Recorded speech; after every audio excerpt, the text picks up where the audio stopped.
Hello everyone, আজকে আমি আপনাদের সঙ্গে শেয়ার করতে এলাম চিজ অমলেট। খুব অল্প উপকরণে আপনারা বাড়িতে বসেই বানিয়ে ফেলতে পারবেন চিজ অমলেট, এবং এটি আপনারা ব্রেকফাস্ট বা টিফিন হিসেবে ব্যবহার করতে পারবেন। এবং এটি তৈরি করতে খুব বেশি সময় লাগে না, খুব অল্প সময়ে আপনারা এটা তৈরি করে নিতে পারবেন। তো চলুন আমরা দেখে নিই আজকের রেসিপি চিজ অমলেট এবং কি কি উপকরণ লাগবে।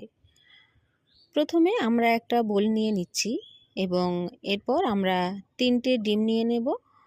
ডিম 3টে আমরা বোলের মধ্যে নিয়ে নেব। আপনারা যদি অমলেটটা আরও বড় করতে চান তাহলে অবশ্যই ডিমের সংখ্যাটা বাড়িয়ে দেবেন, সাথে উপকরণগুলিও বাড়িয়ে দেবেন। এরপরে আমি এটাতে নিয়ে নেব পেঁয়াজ কুচি এবং ক্যাপসিকাম কুচি। আমি পেঁয়াজ এবং ক্যাপসিকাম খুব ছোট আকারে কিউব করে কেটে নিয়েছি। দিয়ে দিচ্ছি সামান্য পরিমাণে গোলমরিচের গুঁড়ো এবং লবণ, দিয়ে এটাকে আমরা ভালোভাবে ফেটিয়ে নেব। এরপরে আমরা একটা ফ্রাইং প্যান নিয়ে নেব এবং ফ্রাইং প্যানটাকে খুব ভালোভাবে গরম করে নেব। এরপর আমরা 1 টেবিল স্পুন বাটার দিয়ে দিচ্ছি এবং বাটারটাকে ভালোভাবে গলিয়ে নেব।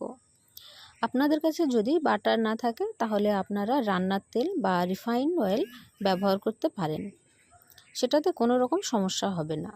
তো বাটারটা ভালোভাবে গরম হয়ে গেলে আমরা অমলেটটা এর উপরেই দিয়ে দিচ্ছি এবং আমরা 5 মিনিট অমলেটটাকে হতে দেব। আপনারা এই অমলেটটা যখন বানাবেন তখন অবশ্যই গ্যাসের ফ্লেমটা মিডিয়াম বা লোতে রাখবেন, হাই ফ্লেমে রাখবেন না। হাই ফ্লেমে রাখলে তলা থেকে পুড়ে যাওয়ার সম্ভাবনা থাকে। তো 5 মিনিট পর আমরা অমলেটের উপরে চিজ গ্রেট করে দিয়ে দেব। তো আপনারা যতটা চিজ খেতে পছন্দ করেন ঠিক সেই অনুযায়ী চিজ দেবেন। আমি বেশ কিছুটা চিজ দিয়েছিলাম, এবং আপনাদের কাছে যদি গ্রেট চিজ না থাকে, যদি স্লাইস চিজও থেকে থাকে তাহলে সেটাও ব্যবহার করতে পারবেন, সেটাতে কোনো রকম সমস্যা হবে না। তো আমি চিজ গ্রেট করে দেওয়ার পরে এটাতে আমি দিয়ে দেব চিলি ফ্লেক্স।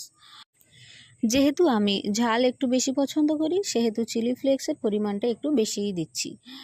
আপনাদের কাছে যদি এটা বেশি মনে হয় তাহলে আপনারা অবশ্যই কমিয়ে দেবেন, সেটাতে কোনো রকম সমস্যা হবে না। চিলি ফ্লেক্স দেওয়ার পর আমি এটা ঢেকে দেব 2 থেকে 3 মিনিটের জন্য। আর এই সময় অবশ্যই আপনারা গ্যাসের ফ্লেমটা লোতে রাখবেন। এখন আমি ঢাকাটা খুলে নিলাম এবং দেখা পাচ্ছেন চিজটা কত সুন্দরভাবে গলে গিয়েছে। এরপর আমি অমলেটের এক সাইডটা উল্টে আর এক সাইডটা ঢেকে দিয়ে দিলাম এবং এই রকম একটা শেপ চলে আসবে, এবং আমি একটু ভালোভাবে চেপে নিচ্ছি। আর রেডি হয়ে গেল আমার চিজ অমলেট। আর এখন আমি ওভেনটা অফ করে দেব। আর তৈরি হয়ে গেল আমার চিজ অমলেট এবং এটা পুরোপুরি রেডি। এখন এটা আমি নিয়ে নেব পরিবেশনের জন্য, এবং অতিরিক্ত আর কোনো কিছুই করার নেই। এভাবেই আপনি খুব সহজে এবং খুব অল্প সময়ের মধ্যে বাড়িতে বসে বানিয়ে নিতে পারেন চিজ অমলেট। এখন এটাকে আমি পরিবেশন করে দেব এবং এটাকে আমি একটু স্লাইস করে কেটে দেব। আপনারা চাইলে এটা গোটায় রাখতে পারেন বা স্লাইস করে কেটে নিতে পারেন। আমি এটা আমার সুবিধার জন্য স্লাইস করে কেটে নিচ্ছি। আর আজকে ছিল এই রেসিপি। কেমন লাগলো রেসিপিটি আপনাদের কাছে অবশ্যই কমেন্ট করে জানাবেন, আর যদি ভালো লাগে অবশ্যই একটা করে লাইক দেবেন। দেখা হবে অন্য কোনো রেসিপিতে। তো আজকে এই পর্যন্ত। Thank you.